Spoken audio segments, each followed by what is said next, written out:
নমস্কার সকলকে। আমার নাম সাহেব এবং আপনাদের স্বাগত জানাই সাহেবের বাক্স ইউটিউব চ্যানেলে। আজকে আমরা যাকে নিয়ে কথা বলবো তিনি আমাদের খুবই পরিচিত। বাংলা ইউটিউবার্সদের কথা উঠলেই তার কথা প্রথম আমাদের মাথায় আসে। কিরণ দত্ত ওরফে দ্য বঙ্গাই। কিরণ দত্ত, যিনি ইন্টারনেটে দ্য বঙ্গাই নামে বেশি পরিচিত, তিনি বাংলা ইউটিউব জগতের অন্যতম জনপ্রিয় কন্টেন্ট ক্রিয়েটর, কমেডিয়ান, অভিনেতা ও সঙ্গীত শিল্পী। বাংলা ভাষায় ইউটিউব কন্টেন্টকে মূলধারায় নিয়ে আসার ক্ষেত্রে তার গুরুত্বপূর্ণ ভূমিকা রয়েছে। কিরণ দত্ত 1995 সালে 15 জুলাই জন্মগ্রহণ করেন। তার শৈশবের একটি অংশ রাজস্থানে কাটলেও পরে পরিবার পশ্চিমবঙ্গের নদিয়া জেলার ধুবুলিয়ায় স্থায়ীভাবে বসবাস শুরু করে। স্কুল জীবন শেষ করার পর তিনি কলকাতার একটি ইঞ্জিনিয়ারিং কলেজে সিভিল ইঞ্জিনিয়ারিং নিয়ে ভর্তি হন।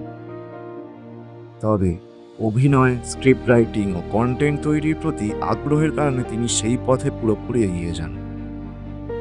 2015 সালে দ্য বঙ্গাই নামে একটি ইউটিউব চ্যানেল শুরু করেন। শুরুতে তার ভিডিও খুব বেশি জনপ্রিয় না হলেও পরে বাংলা সিনেমা, টিভি শো, সামাজিক বিষয় এবং জনপ্রিয় সংস্কৃতিকে নিয়ে মজাদার রোস্ট ও কমেডি ভিডিও দ্রুত ভাইরাল হতে শুরু করে। অনেকেই তাকে বাংলার ক্যারিমিনাটি বলেও উল্লেখ করেছেন। আসলে ইন্টারনেট ও ইউটিউবের দ্রুত বিস্তারের সময় তার চ্যানেল ব্যাপক জনপ্রিয়তা পায়।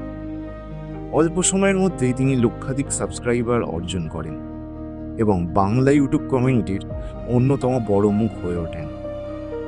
তিনি শুধু ইউটিউবেই নয়, কিরণ গান, অভিনয় এবং স্ক্রিপ্ট রাইটিংয়ের সঙ্গেও যুক্ত। তিনি বিভিন্ন মিউজিক প্রজেক্টে কাজ করেছেন এবং বাংলা চলচ্চিত্রেও অভিনয় করেছেন। 2022 সালের বাংলা চলচ্চিত্র কলকাতা চলন্তিকাতেও তাকে দেখা যায়। বাংলা ভাষার ডিজিটাল কন্টেন্টকে নতুন উচ্চতায় পৌঁছে দেওয়ার জন্য কিরণ দত্তকে অনেকেই পথপ্রদর্শক হিসেবে মনে করেন। বিশেষ করে 2017 থেকে 21 সময়কালে বাংলা ইউটিউবের বিস্ফোরক জনপ্রিয়তার পেছনে তাঁর অবদান উল্লেখযোগ্য।